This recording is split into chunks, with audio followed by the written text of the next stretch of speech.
তবে এই কাজটা কিন্তু মোটেও সহজ নয়, কারণ দুটি বিমানের গতি একটু এদিক সেদিক হলেই ঘটে যেতে পারে বিশাল দুর্ঘটনা।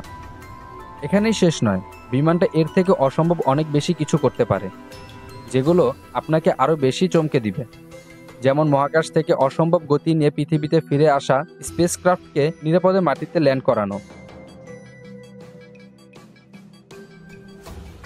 এবং সবথেকে আশ্চর্যজনক বিষয়টি হলো রানওয়ে ছাড়াই হেলিকপ্টারের মতো এক জায়গায় স্থির থেকে আকাশে উঠতে পারার ক্ষমতা।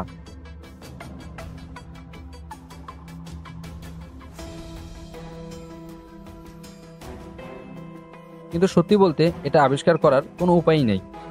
দ্য ফ্লাইট ল্যান্ডিং প্ল্যাটফর্ম অসাধারণ একটা আইডিয়া মাত্র।